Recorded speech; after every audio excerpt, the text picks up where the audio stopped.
All right. Well, welcome to tonight's book by book. We're going to be looking at Exodus 22 through 24, and it's going to start getting into specific law commands. And so my goal when we do this is to see if there's ways to look at them in chunks instead of breaking down every single law, because that would take forever. And so tonight, it actually helps Moses, as he was writing the law, he did seem to work in some kind of categories, which is nice. And so we're going to look at property. We're going to look at sexual laws and sexual morality and marriage. And then we're also going to look at the feasts as part of the commands from God.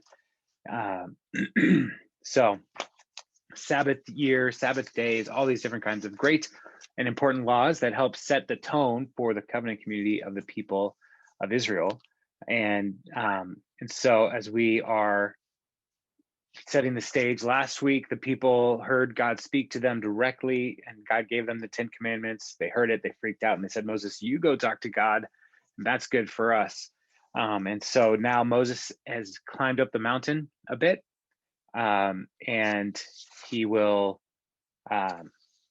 we'll see at the end of today's passage that he will actually go up with the elders and Joshua and Aaron and Hur, the 70 elders. They'll go up the mountain and they will dine with the Lord. And so a lot of interesting stuff happening in this passage, in these selection of verses, of chapters. So let's get to it. Starting in chapter 2 or 22, verse 1.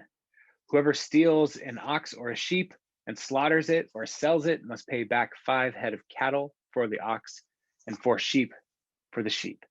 If a thief is caught breaking in at night and is struck a fatal blow, the defender is not guilty of bloodshed. But if it happens after sunrise, the defender is guilty of bloodshed.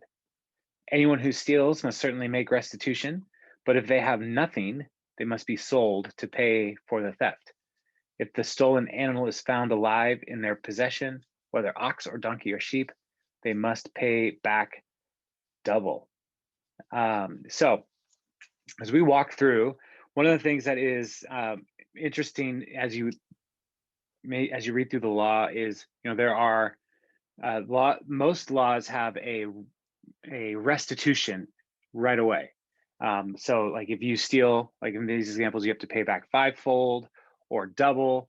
There was no real concept of prison in the law in the Old Testament, because partly, if you think about it, the people of Israel, as they were receiving the law, they didn't have a place to build prisons, so because they're nomadic at this point. But the goal is not to put people into captivity in prison. The goal is to make things right. And so when we look at God's commands of justice, it really is focusing on making amends, making things right, restoring what was stolen, what was lost, to the people who are the victims. And so the guilty party must make restitution. And there are, one of the commentators gave us four, I think, interesting benefits, advantages of this mentality.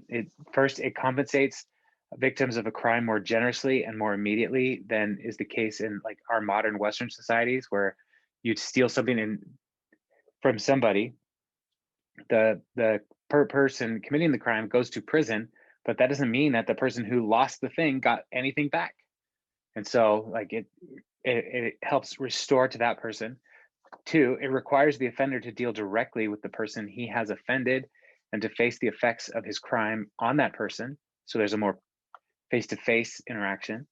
3, it permits a repentant offender to continue a productive life immediately upon making restoration. And 4, it does not require society to provide housing, food, and clothing for the duration of the offender's imprisonment. So it's different than our penal system in our world. Like we are funding people in prison through our taxes. That's a weird part of our system. And uh, here, the goal was not to just create a prison industry in the Bible. The goal was to just make things right, and to help people their um, get out of cycles of wrongdoing as well. So, like, if somebody in our society goes to prison and they're a felon, that like sticks with them forever. It's hard to get out of that. Even trying to get jobs after prison and doing your time, like, it's really hard to get back into a productive member of society. And so here in this system, but they are not trying to punish people forever, which is nice. So what are the the laws here? The first things are looking at protection of property. Um, and so if somebody steals an ox or sheep and slaughters it or sells it, then clearly this is a deliberate act. And so the law is saying, like, they must make amends here. It is interesting that there's a difference between cattle and sheep. And so they must pay back 5 head of cattle for the ox and 4 sheep for the sheep. To steal sheep is wrong, but the sheep were not the beasts of burden to do the work that the people needed to do for their fields and their crops and all that stuff. Like, cattle were like tractors. And so to steal one ox, like, to have to pay back 5 head of cattle, like, that is a stiff penalty. It would be difficult to do, but it was to highlight, like, how important these animals were to the day-to-day work of the people of Israel.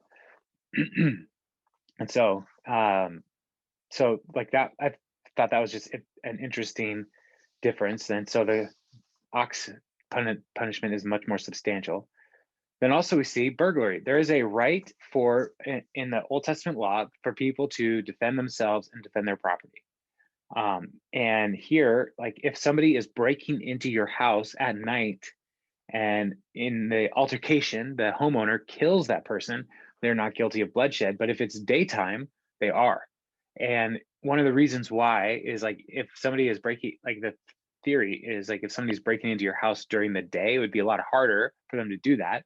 But also you could see if they are armed, if they are dangerous, whereas at night you can't see as well. And so you are operating in a different set of circumstances.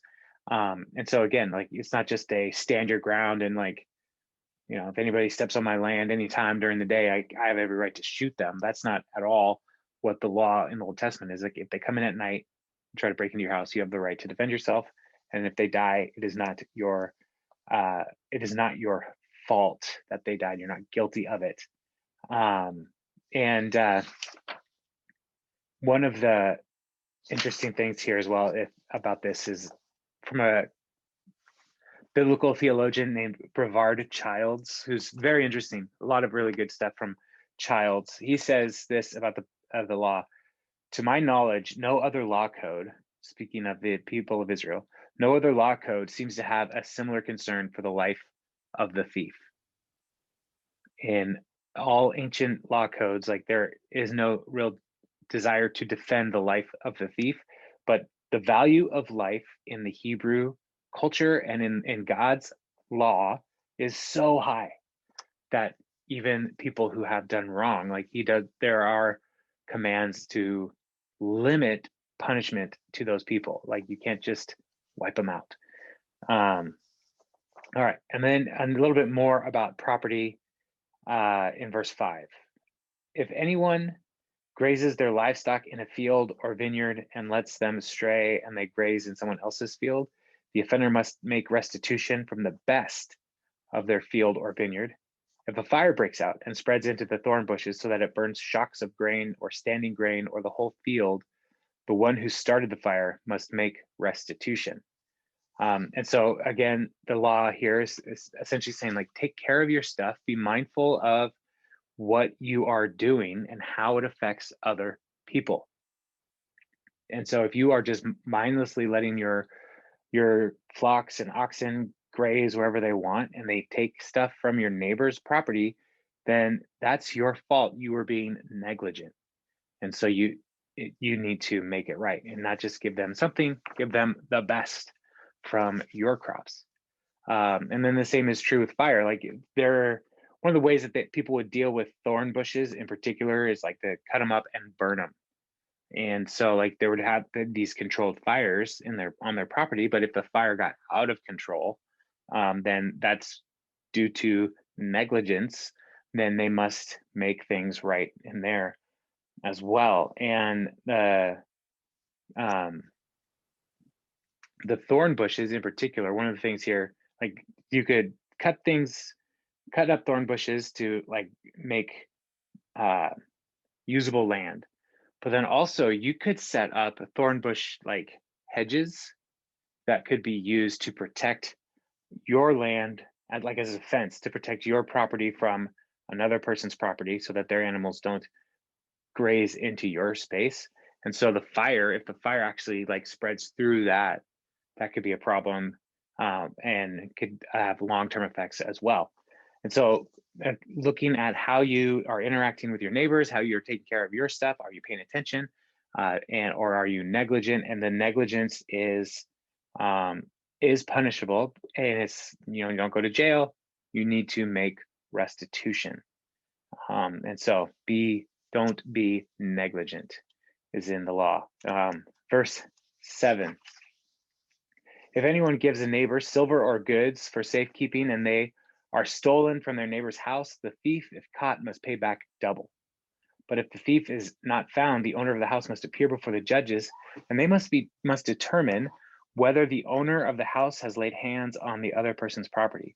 In all cases of illegal possession of an ox, a donkey, a sheep, a garment, or any other lost property about which somebody says, "This is mine," both parties are to bring their case before the judges.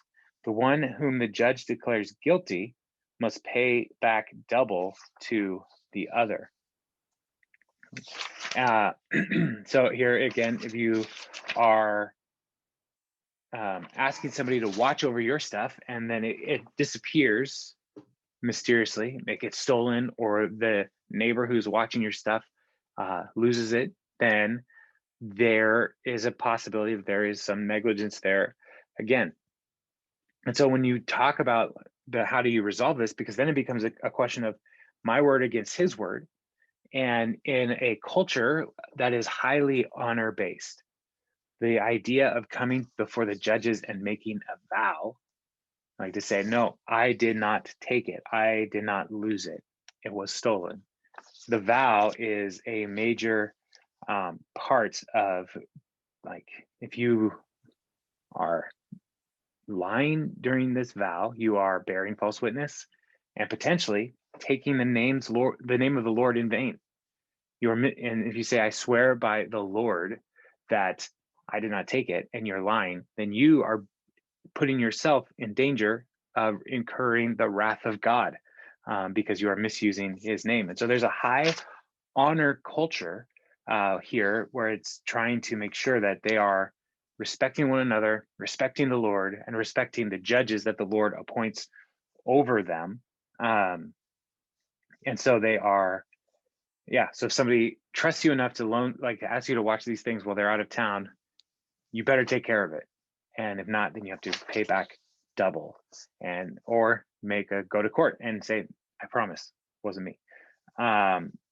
Verse 10, if anyone gives a donkey, an ox, a sheep, or any other animals to their neighbor for safekeeping, and it dies or is injured or is taken away while no one is looking, the issue between them will be settled by the taking of an oath before the Lord that the neighbor did not lay hands on the other person's property. The owner is to accept this, and no restitution is required. But if the animal was stolen from the neighbor, restitution must be made to the owner. If it was torn to pieces by a wild animal, the neighbor shall bring in the remains as evidence and shall not be required to pay for the torn animal. And so here again, the oath, if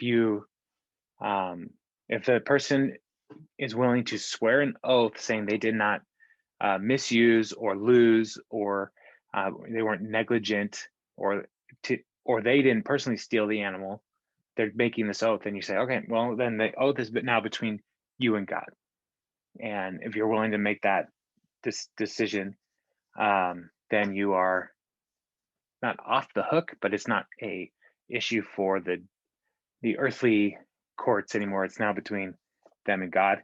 But then it's also like, wild animals are a thing. They're a real problem. And so if you are able to prove to the court, like, look, here are the remains of this animal that got torn apart, like, I didn't do this, then that also will make sure that you are not able to be unjustly prosecuted for things that are outside of your control. But if you think about it, like, so you're taking care of somebody else's flock, then you should be treating them as well as you would treat your own. And so if there is any way to protect against the wild animals coming and destroying animals in your flock, then you're going to do everything you can to make sure that doesn't happen in a culture, an agrarian culture like this. So so it's a lot of trust and honor happening in these laws here. Verse 14, if anyone borrows an animal from their neighbor and it is injured or dies while the owner is not present, they must make restitution. But if the owner is with the animal, the borrower will not have to pay. If the animal is hired, the money paid for the hire covers the loss. So this is like if you rent an ox from your neighbor, like, first of all, if you borrow the animal and it dies while you're taking care of it, that's your responsibility. Like if you rent a car and you crash it into a building, then you are liable for that. And so you should have some kind of insurance to help you with that situation. If you don't have auto insurance, you should have auto insurance. Here, if the animal dies while the owner is away, the person taking care of the animal must pay restitution, make things right. But if you hired out an ox and the owner's there working the ox with you and the animal dies, that is not your fault. The owner was there watching it all happen. And so that's on the owner. And so if you think about, like, why is this in the law? As you're reading through these things, there might be moments where, like, why is this in the law and why is this here at this point in the law? And recognize that God is putting together rules for society that will help make it easier for the people to get along with one another. And the main thing that they are dealing with in their culture is, as nomads, as shepherds and herders, is the animals. And so it's like, this is one of the top issues in the people of Israel, is how do we care for these animals with all these people around? And so that's why these are some of the first things that are given in the law. The next section is about social responsibility. It's going to talk a lot about sexuality and marriage here. And something that is important to note is that children in ancient times were considered property of the parents. And in particular, women are virgin women were part of the property. Like the father of the family, like, took great care to protect the virgin women in their community and in their family, because it was a part of the heritage of their family and the family of the husband that would marry that woman as well. And so they wanted to protect the honor of the households, that there wouldn't be any question about about whose parents, like if this virgin woman got pregnant, there wouldn't be any question about who's the father of that baby. It's a huge part of this because it becomes a question of inheritance and land. It gets really, really big issue as time moves forward. So verse 16, if a man seduces a virgin who is not pledged to be married and sleeps with her, he must pay the bride price and she shall be his wife. If her father absolutely refuses to give her to him, he must still pay the bride price for virgins.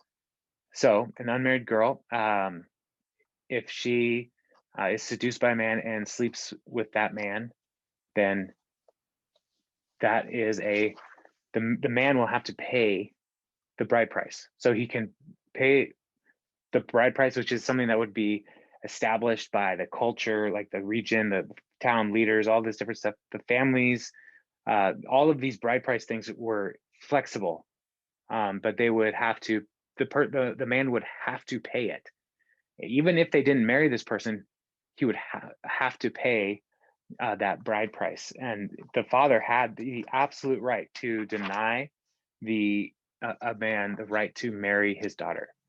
And so it was something that, we think about as like, it's degrading to think about in our culture. Like, is are women just a piece of property? But the real issue is that they are trying to honor the women in these societies.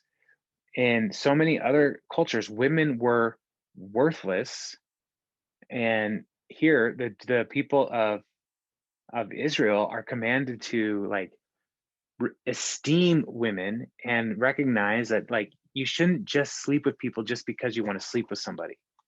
And so there are great costs for um, for pursuing lust in this way. And so so arranging these kinds of laws about bride prices and dowries and all of this stuff is to honor and protect families and women in particular. And so when it talks about here it's talking about seduction and not rape. Rape is going to be a different thing that we will cover in the law in the future, but this is just to say like two people are they end up sleeping together, then that has a cost. And in the law, premarital sex is discouraged for several reasons. And so this is from the IVP Bible background commentary. The first reason it's discouraged is it usurps the authority of the father to arrange the marriage contract. So it takes the father really out of the planning and establishing the family lines. It diminished the potential value of the bride price. It prevented the husband from being assured that his first child was indeed his offspring. And so this law regulated illicit premarital sex by imposing forced marriage on the culprit and or fine equal to the bride price for a virgin. And so it seems archaic. It seems strange in our culture where people talk about sex in a non-commitment kind of way. But for God's design for human sexuality, like there's a huge value placed on sexuality and human sexuality and marriage. Huge value. And so it's not something that is meant to just be something that has no commitment and no consequences. And so to treat it with no commitment, like there are consequences in the Bible's law.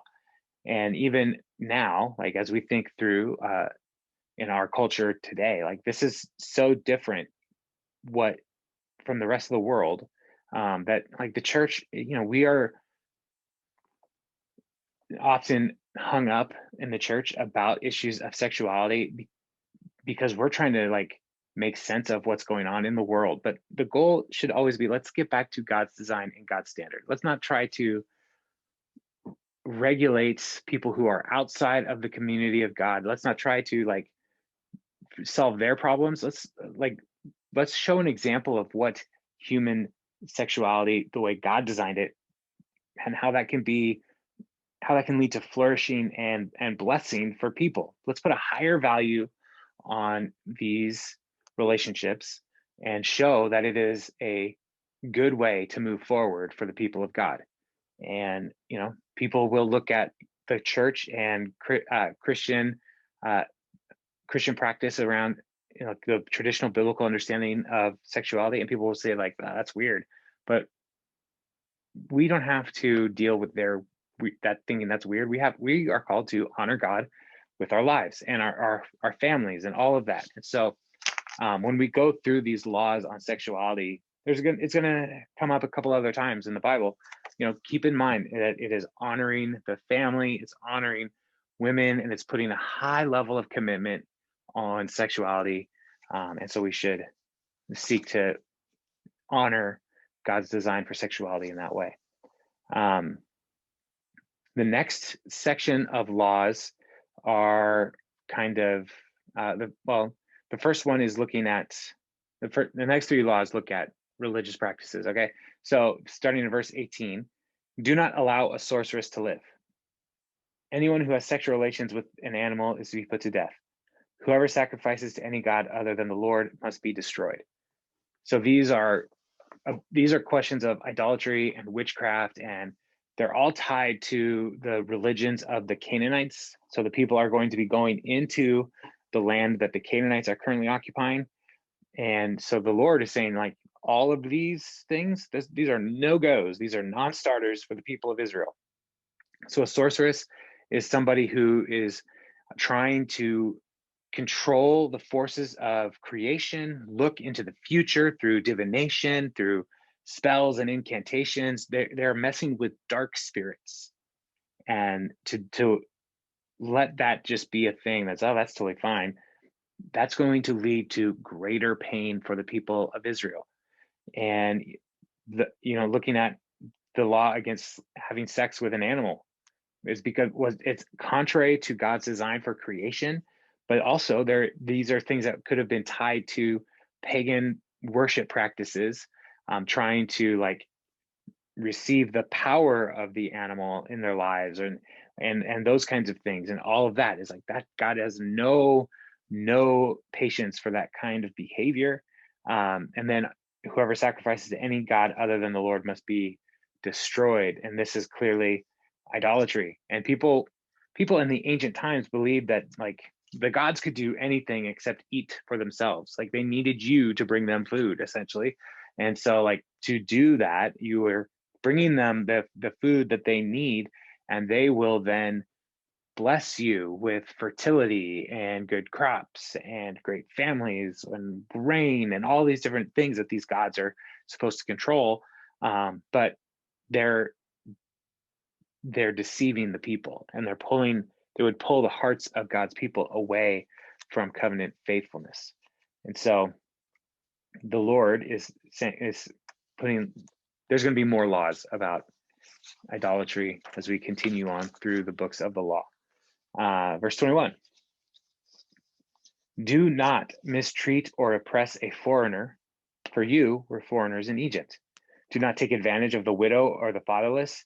If you do, and they cry out to me, I will certainly hear their cry. My anger will be aroused, and I will kill you with the sword. Your wives will become widows, and your children fatherless. If you lend money to one of my people among you who is needy, do not treat it like a business deal. Charge no interest. If you take your neighbor's cloak as a pledge, return it by sunset, because that cloak is the only covering your neighbor has. What else can they sleep in? When they cry out to me, I will hear, for I am compassionate. And all of these laws are caring for the vulnerable in your community. And there's a quartet of the vulnerable that we see mentioned often in the law and the prophets: the poor, the fatherless, the widow, and the alien among you, the resident alien, the foreigner. All four are people groups that the Lord cares for greatly, and he wants his people to care for them. And so even the first of these commands, like do not mistreat or oppress a foreigner, for you were foreigners in Egypt. The people are months out from having just been liberated from slavery. And the Lord in his law about caring for foreigners, like, remember how they treated you? Don't treat other people that way. Remember, always remember the compassion and grace you have received. Pass that on. One of the things that drives me nuts about our current culture in America is how many people are just anti-immigrant, immigrant of any kind. And, looking at our country and knowing where, like as a white person, knowing where white people come from, they didn't come from North America. They came from Europe. And, and thinking through like the reason the pilgrims left the old world to come to the new world was because they were fleeing religious persecution. And, so should we not also be compassionate to people who are fleeing persecution, fleeing hardship. And so like we have to carry that tension in our world, like as as Christians, like we need to be care for the vulnerable. As citizens of a country, we also should recognize like, yeah, there's a good way to handle these kinds of things, and there's a reckless way to handle these kinds of issues. But we can't just say like immigrants are terrible. That's part of the challenge that our country has to reckon with right now, is because we're all immigrants. Our families, I I can say with pretty good confidence that none of our families are 100% from this continent in their origin. And so we have to recognize like we move around, and we should care for the vulnerable, including the foreigners among us, the resident alien. The ger is the Hebrew word ger. We should care for the ger. And then also like looking at widows and the fatherless. These are people who like the father was the breadwinner. They were the one who was able to do work to provide for the family. And so if the father is dead and there's a widow and children, who's going to take care of them? There was no welfare state. There was no like food stamps and WIC and those kinds of things. And so the people were supposed to care for them. And so there's going to be laws about how to ensure that you don't use up all of your land, and all the crops. You don't keep them for yourselves, but you leave some for the vulnerable, the widow, the orphan, the foreigner, the poor. These are all going to be part of God's heart for the people. And then even loaning money. If you like, the people of Israel were not supposed to take any kind of interest on loans among their own people. That's the part of the law. But looking at a loan to the poor, like don't just treat it like a business. Don't like be compassionate with them. And so if they have nothing to put up in collateral and they're at the point where they're just saying like, here, take my coat, my outer garment, and I'll just work basically in my boxer shorts. I will, and then like if that's the case for this person and they're just trying to make some money, you can't, as the landowner who's hiring these people, like say, well, I'll give you their coat when the job is done. Every night you give them their coat back so that they can sleep and not be cold. And so like the idea of loaning money and resources to the poor is like, I'm not just trying to get something from you. I'm not trying to take advantage of the poor. I'm going to protect them as well. And so these kinds of, this is like the first time where we see the quartet of the vulnerable all kind of lumped into one place in the law, and that's going to come up again and again. And when we look at the prophets and their words against the people of Israel, often it's because they neglected to care for the vulnerable. And if it wasn't caring for the vulnerable, then it was worshiping idols and disobeying God. So these things are all part of the high priorities for God in the covenant faithfulness, is that they would trust him, that they would care for one another, and that they would not turn towards idols. So let's go verse 28. Do not blaspheme God or curse the ruler of your people. Do not hold back offerings from your granaries or your vats. You must give me the firstborn of your sons. Do not do the same with your cattle and your sheep. Let them stay with their mothers for 7 days, but give them to me on the 8th day. You are to be my holy people. So do not eat the meat of an animal torn by wild beasts. Throw it to the dogs. So do not blaspheme God. Blasphemy is denying the authority and the power of God, to misuse the name of the Lord your God. These are all part of blasphemy. So don't do that, or curse the ruler of your people. And recognizing that in Israel's society, the king that would be coming later was appointed by the Lord. And so to curse the king is to curse the Lord. And so that's part of what that law is getting at. But then also like giving offerings is one of the ways that you trust the Lord and honor God. Excuse me. And so don't hold back your offerings, but to give those as the Lord commands. And there's going to be more explanation on offerings and tithes and all that kind of stuff as we continue on. Here in verse 29, you must give me the firstborn of your sons. That is not saying like human sacrifice your firstborns. That's never something God wants. Instead, there are going to be laws that talk about the offerings for firstborn sons as a way of buying them back from the Lord. And remember that God saved the people of Israel in the last plague, was the plague on the firstborn. And so every firstborn in the people of Israel is essentially like due to God. Like you owe the firstborn son to God.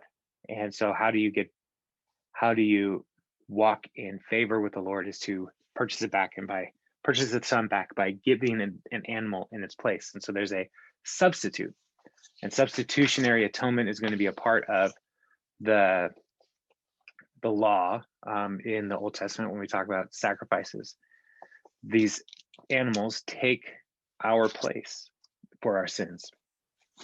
And so and then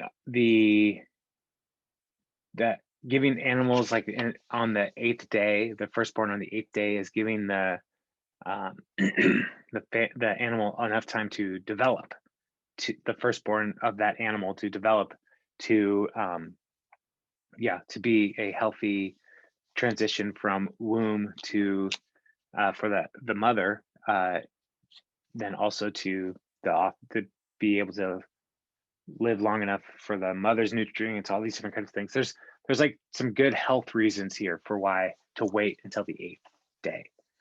All right, chapter 23. These are laws of justice and mercy in the heading on the NIV.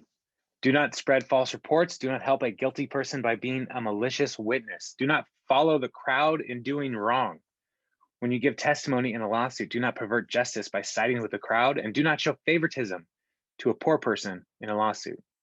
If you come across your enemy's ox or donkey wandering off, be sure to return it. If you see the donkey or someone who hates you fallen down under its load, do not leave it there. Be sure you help them with it. Do not deny justice to the poor people in their lawsuits. Have nothing to do with false charge, and do not put an innocent or honest person to death, for I will not acquit the guilty. Do not accept a bribe, for a bribe blinds those who see and twists the words of the innocent. Do not oppress a foreigner. You yourselves know how it feels to be foreigners, because you were foreigners in Egypt.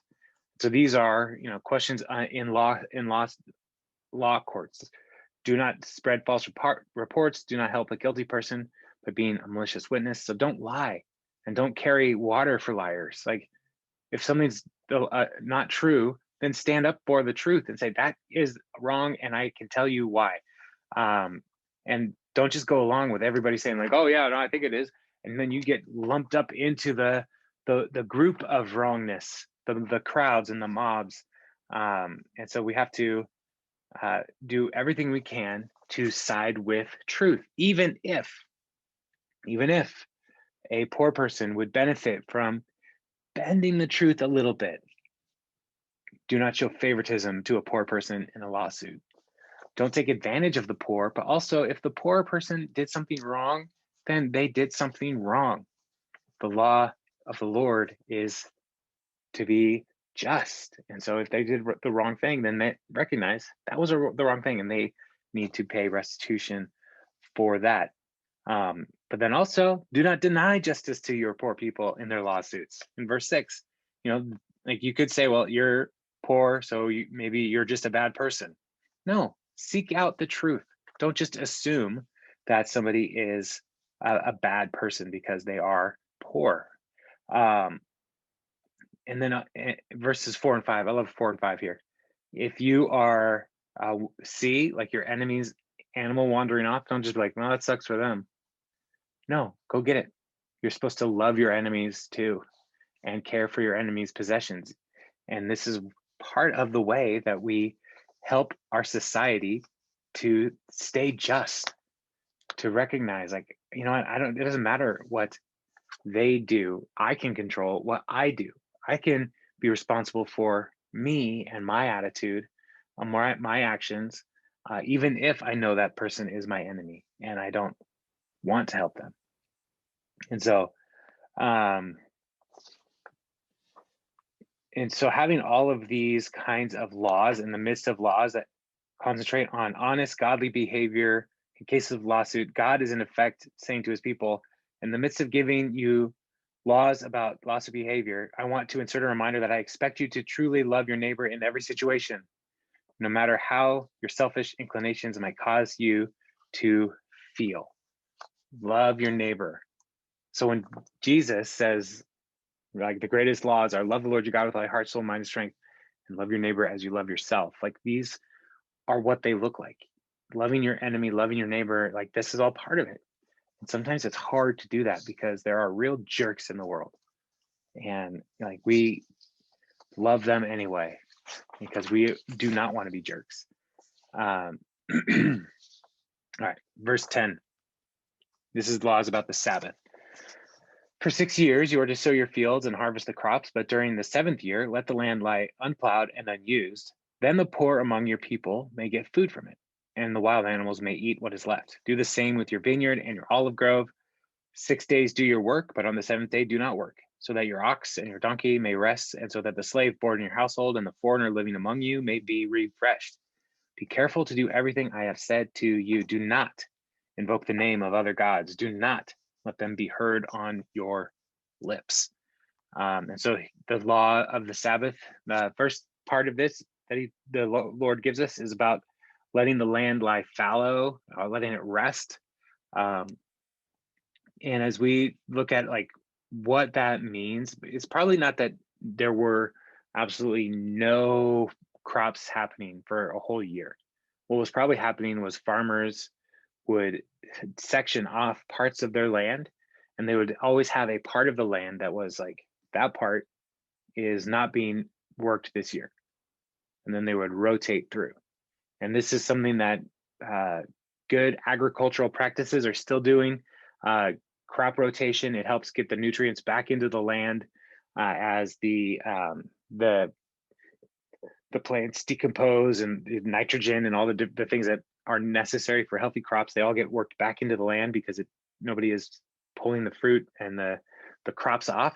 But also during that time, the poor can take food from that part of the land. So even by rotating crops every year, there's a different section of their farm that is resting. That gives the poor food every year, not just on the 7th year. And so that's part of how they probably actually carried that out. But then there will be the 50th year where everybody is supposed to take the year off. Everybody is supposed to not do any work during that year. And so that's a different thing, the year of Jubilee. But then even the weekly Sabbath is still intended to be a time to rest and refresh. So there's an annual Sabbath for land, so the land can rest and refresh. And then there's a weekly Sabbath for people and animals to rest and refresh. And this is part of the way that the Lord calls us to worship him and honor him. And I do find it interesting that verse 13 says, do not invoke the names of other gods. Do not let them be heard on your lips. The other gods were not giving people days off. They were not giving people a Sabbath rest. And so the Lord is trying to help set up a contrast between him and the false gods. And on Sunday, I talked about celebration and how the Lord gives us the laws to throw parties. So here are some of those parties in verse 14. 3 times a year, you are to celebrate a festival to me. Celebrate the festival of unleavened bread. For 7 days, eat bread made without yeast, as I commanded you. Do this at the appointed time in the month of Aviv, for in that month you came out of Egypt. No one is to appear before me empty-handed. Celebrate the festival of harvest with the first fruits of the crops you sow in your field. Celebrate the festival of ingathering at the end of the year, when you gather in your crops from the field. 3 times a year, all men are to appear before the sovereign Lord. Do not offer the blood of sacrifice to me along with anything containing yeast. The fat of my festival offerings must not be kept until morning. Bring the best of the first fruits and of your soil to the house of the Lord your God. Do not cook a young goat in its mother's milk.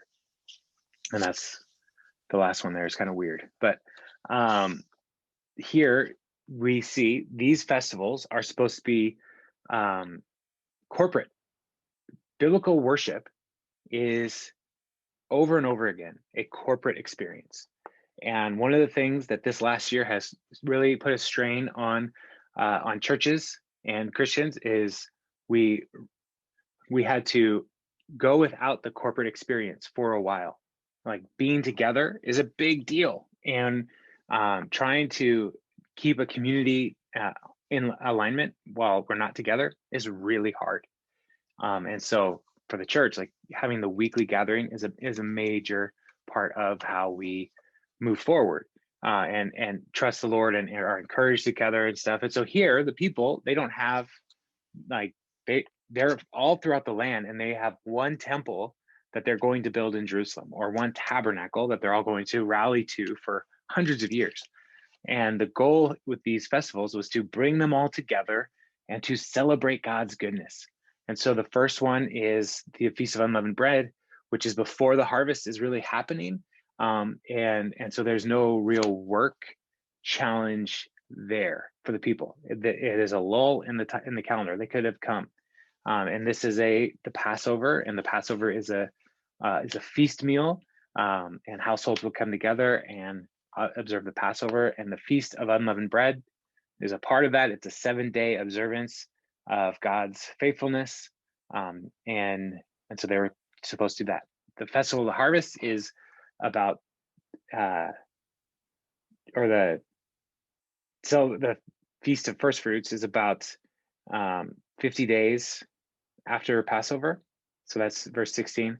And so, yeah, this is the first fruits, and they are bringing the early wheat crop as an offering to the Lord, a tithe off that to offer to God, not because God needs wheat, but as a way of celebrating his faithfulness. And so they would use that wheat to provide for the priests who did not have land of their own, as well as the poor among them.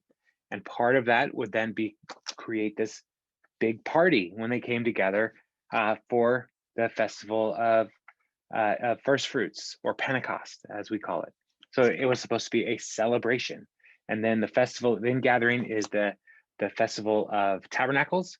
And again, it was another week-long celebration. It was essentially camping in tents as a way of remembering God's faithfulness to the people of Israel while they were in the wilderness.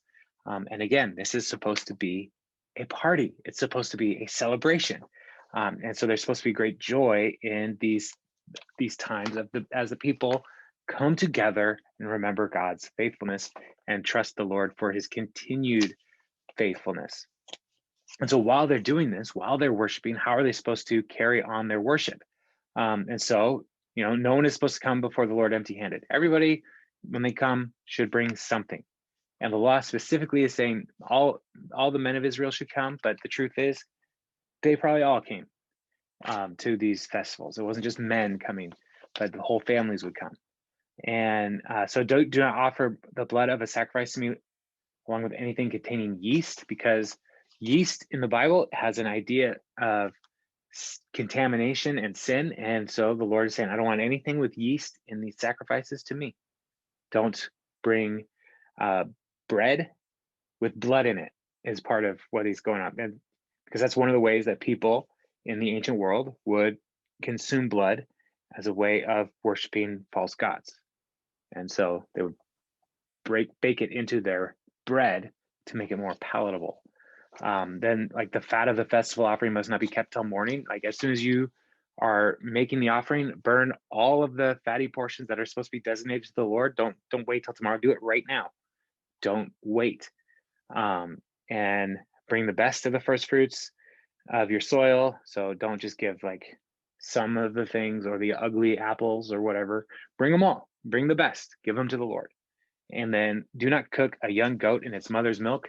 Now, this law is strange, but it is about mercy and compassion for life, for animals. So if you think about it, like the goat, a pregnant goat has a baby, and the firstborn is supposed to be offered to the Lord, right?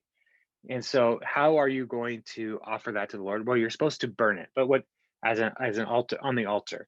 But what the other cultures would do is they would boil these animals in their offerings, and sometimes they would boil them in the milk of the mother, and the priest would then eat that animal.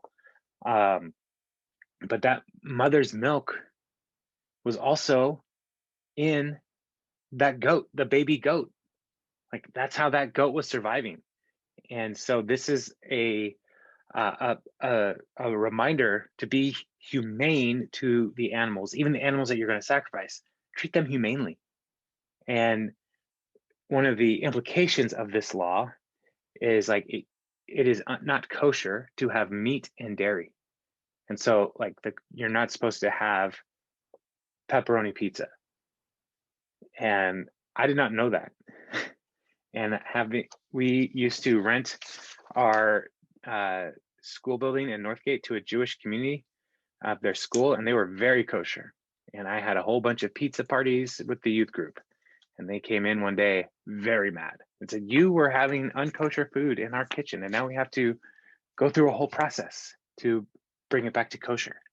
And I did not know that you were not supposed to do that. So so when you think about those kinds of laws, there are real world implications for today. All right, verse 20. This is a break from the law now that we're going to get into. See, I am sending an angel ahead of you to guard you along the way and to bring you to the place I have prepared. Pay attention to him and listen to what he says. Do not rebel against him. He will not forgive your rebellion, since my name is in him. If you listen carefully to what he says and you do all that I say, I will be an enemy to your enemies, and I will oppose those who oppose you. My angel will go ahead of you and bring you into the land of the Amorites, the Hittites, the Perizzites, the Canaanites, the Hivites, and the Jebusites, and I will wipe them out. Do not bow down before their gods or worship them or follow their practices. You must demolish them and break their sacred stones to pieces. Worship the Lord your God, and his blessing will be on you, on your food and water. I will take away sickness from among you, and none will miscarry or be barren in your land. I will give you a full lifespan. I will send my terror ahead of you and throw into confusion every nation you encounter. I will make all your enemies turn their backs and run. I will send the hornet ahead of you and drive the Hivites, the Canaanites, and the Hittites out of your way. But I will not drive them out in a single year, because the land would become desolate and the wild animals too numerous for you. Little by little, I will drive them out before you until you have increased enough to take possession of the land. I will establish your borders from the Red Sea to the Mediterranean Sea, and from the desert to the Euphrates River. I will give into your hands the people who live in the land, and you will drive them out before you. Do not make a covenant with them or with their gods. Do not let them live in your land, or they will cause you to sin against me, because the worship of their gods will certainly be a snare to you. All right, so this is the law. The Lord is setting up a covenant with the people. A part of the covenant is remembering what God has done. I have brought you out of the land of slavery. And then it's like stipulations, like follow these commands as a way to honor the Lord. And then there are blessings that come along with following God. And so here we have the blessings that the Lord will drive out the enemy nations, that he will go before them, that his angel will do this work. He will be a terror for these other nations. All of these things are reminders to the people that God will fight for them and he won't abandon them as they honor him. But there are these commands that say, don't follow other gods, destroy every indication of idolatry in the land, do all these things as a way to keep the Lord God, Yahweh, focal point of your religious life in the land. And so as we are looking to what God is calling the people to do, he's asking them to trust him, to receive his blessings, and to see him fight on their behalf. And so this is all part of the covenant command that the Lord is putting together. And so let's look at verse 24. I'm going to read all of 24 and then talk a little bit about what is happening here, because it's a pretty cool scene. Then the Lord said to Moses, come up to the Lord, you and Aaron, Nadab and Abihu, those are Aaron's sons, and 70 of the elders of Israel. You are to worship at a distance, but Moses alone is to approach the Lord. The others must not come near, and the people may not come up with him. When Moses went and told the people all the Lord's words and laws, they responded with one voice, everything the Lord has said, we will do. Moses then wrote down everything the Lord had said. He got up early the next morning and built an altar at the foot of the mountain and set up 12 stone pillars representing the 12 tribes of Israel. Then he sent young Israelite men, and they offered burnt offerings and sacrificed young bulls as fellowship offerings to the Lord. Moses took half of the blood and put it in the bowls, and the other half he splashed against the altar. Then he took the book of the covenant and read it to the people. The book of the covenant is most likely a scroll, not an actual book like we have.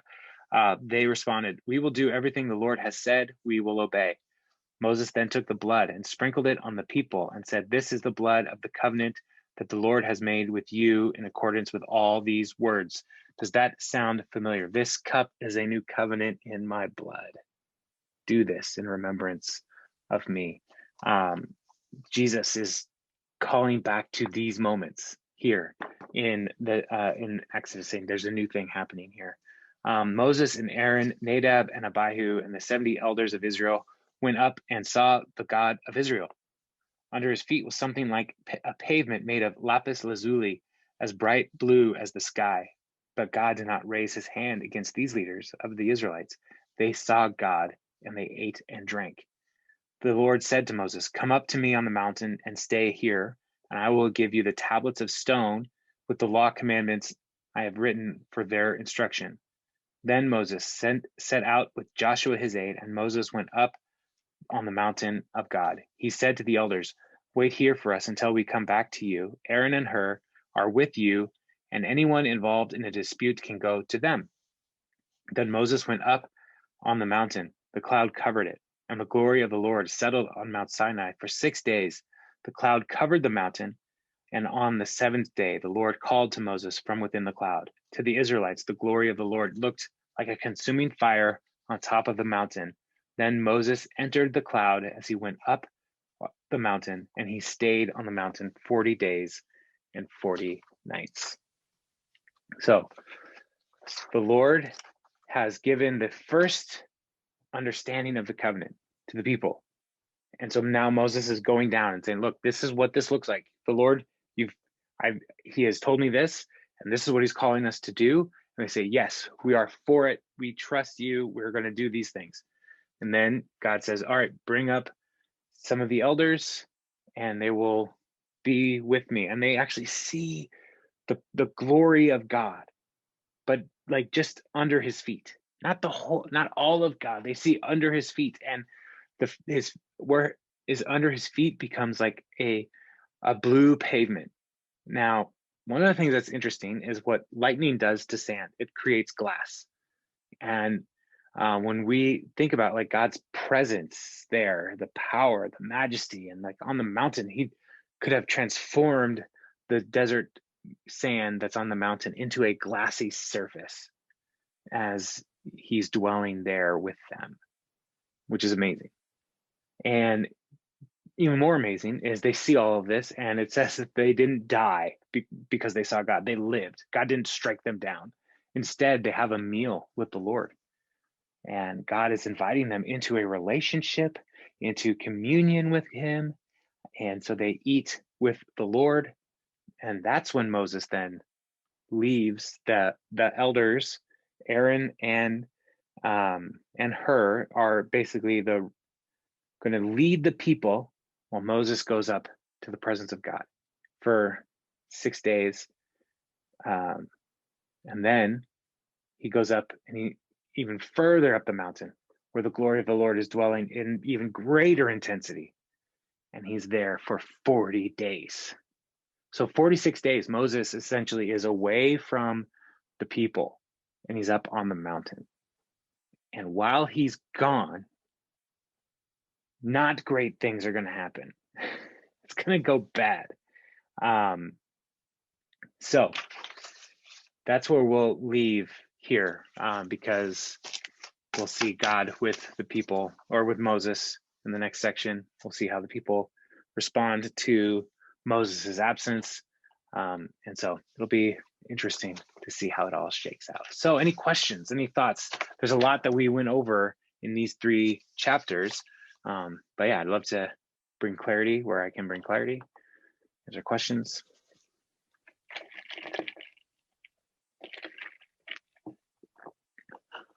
Okay.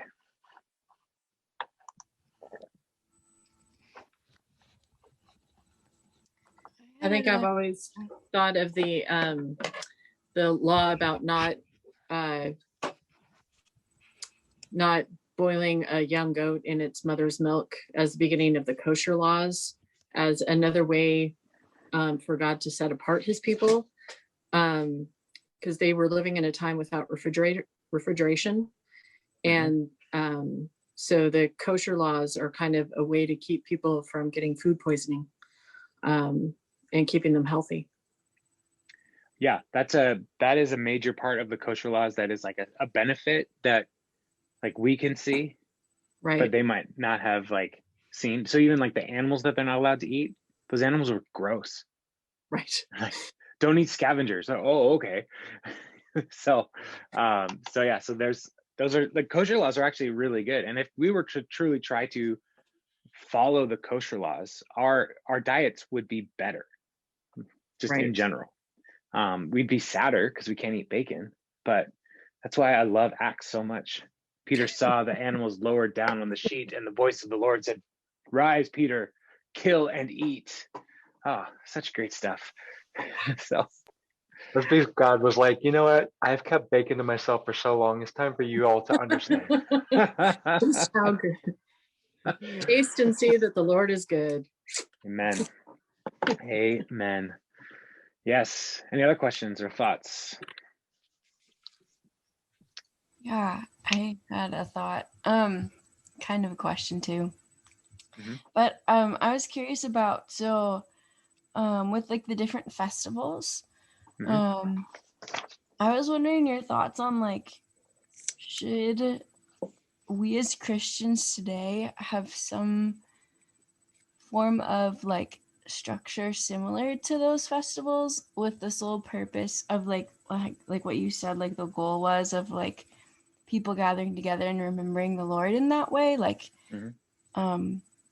yeah, it feels as though in like modern Christianity, like those kinds of things have kind of trickled out and there isn't that sort of same kind of structure. So I don't know. I just was wondering your thoughts on that sort of thing. Yeah, that's a really, I think it is important for us as Christians to remember that our faith is meant to be lived in community. That is one of the key things that is a struggle for modern Christianity, because we have made our faith an individual decision and relationship with Jesus. And so one of the challenges for the church in the 21st century is to find ways to reincorporate the corporateness of our church and our church community. Like, we are in this together.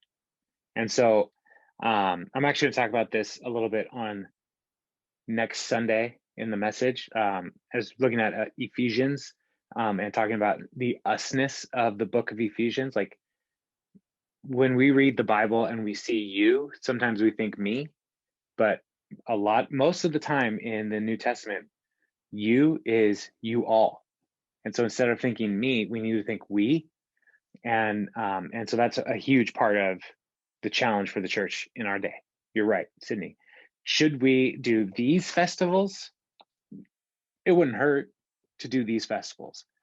But there are traditions in the church of festivals that would be greatly beneficial for churches to re-engage with. We have 2 every year that are pretty common, Christmas and Easter.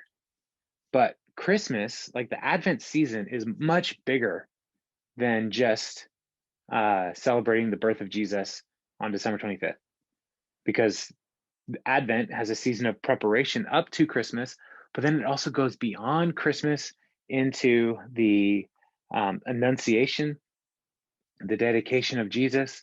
It goes, not Annunciation, dedication of Jesus.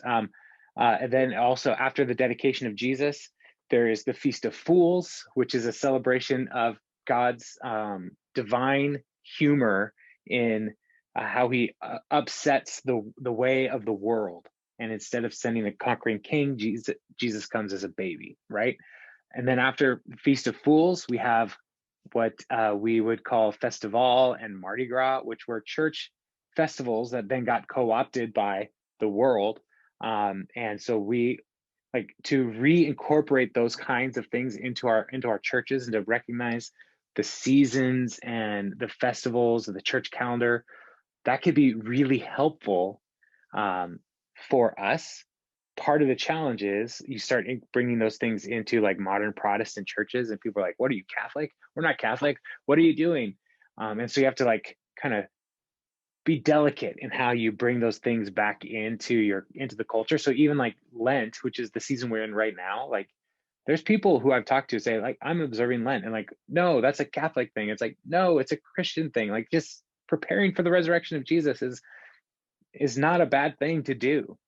And so seasons of lament like Lent, and then also seasons of celebration like Easter. And Easter is not just one Sunday, it's Easter tide, which is weeks between Easter and Pentecost, like are supposed to be celebration weeks, So yeah, Sydney, to answer your question, we should do stuff like that. So but yeah, how we do it is a bigger question. So Jay, you have a question here. What is the Festival of Fools? Asking for a friend. It's awesome. It was awesome. And it got really co-opted by people, but it was like a roast in church, basically. So like, if you know, like the Comedy Central roast, like you would make fun of somebody. In the Festival of Fools, part of the tradition was that the under priests would make fun of the bishops, and like they would make fun of the power players in the community, and it was intended to be a celebration of joy and looking at God's just divine humor. And it is I wrote about it a little bit in my dissertation, because that's part of what I was looking at was comedy and community building. And so finding these festivals and these rhythms, like recognizing that comedy is not just about telling jokes, it's about bringing joy. And the root of comedy is comida, which is also Latin for food and meals and all this stuff. Like this is all part of bringing people together. And so, but the challenge is, bishops had a thin skin. And so then like, we shouldn't allow these people to do this anymore. And so the power people said, no. So yeah. I mean, it sounds like it was something that was also meant to try to create humility. I mean, you're making fun of them, and it's a way to be like, okay, I get it, funny, whatever. But you said you were talking about Christmas and Easter, and historically, these have been put on these specific areas in order to, as you said, co-opt specific areas. Like Christmas was put in place where Yule was, which was a Nordic holiday, and then Easter was put on another holiday, which was for Ostara, which was also a goddess that was from a pagan deity. My question is there anything that can show when the birth of Christ or around the time birth of Christ actually was, and around the time that Jesus's death was, that way we could truly celebrate them when they actually are? Am I making sense? Yeah, the crucifixion was tied to Passover. So that's always in the spring. So like Estara, however you pronounce that, like that also is a springtime pagan festival, but the church jumped in on celebrating resurrection close to Passover. And so the Passover is the Jewish celebration, and it always is the first full moon after the first day of spring. Okay. When Passover is supposed to happen. So that's why, like Passover, Chrissy, you celebrated Passover this last week with Dove's family. Yes. Yeah. And so, because Passover was actually technically last week, Right. but But I the don't know Seder why. happens on like the 8th day, I believe, or on the day of the full moon. So that's why we did it Saturday evening. Yeah. So Passover moves around. Yeah. Okay. So like it's not always on a Saturday, right? Or a Friday. No, it Whereas, follows the lunar cycle, yeah, like the rest of the Hebrew calendar. right. And so Easter, we celebrate Easter on Sunday because we know that it was the first day of the week that the Lord was raised from the dead. So I don't know why we didn't have, like, I don't know who decided, like, Passover was on Saturday last week. I don't know why the next day for us wasn't Easter. I don't know. But like, I'm not a part of big calendar, so I don't have that kind of power. And so like, so we are like tied to Passover in that regard. We're always going to be close to Passover. As far as Christmas, you're right. I have no idea when Jesus was actually born. Mhm. And it's really difficult to actually tie that down to December 25th. And so the goal of like celebrating the birth of Jesus, like we could do it in September. Like we Yeah. could do it anytime. And there are ancient church calendars that like tried to work their way back to like figuring out when this could have been. And so I'm trusting tradition to say like they worked pretty hard to find a time, not just to say like we're going to take over the pagan holiday, which, you know, even if they did say like, look, there's also a pagan holiday here, but you know, this is close enough to when Jesus could have been born. Like, I'm okay with that, because the goal is not the specificity of the day as much as to remember the purpose for what we're doing. Got it. So yeah, but if you don't want to celebrate Christmas, that's fine. Christmas is my favorite. I celebrate it year round. Well, good for you, man. Every day you should be the day that Jesus is born in your heart. Yeah, it's good. Tony asks a question: could the phrases "do not allow to live," "put to death," and "must be destroyed" mean different ways of dying? Wow, Tony, that is you're talking about like different methods of execution. Yeah, That's what I'm thinking. Could it mean different ways of, executing a person?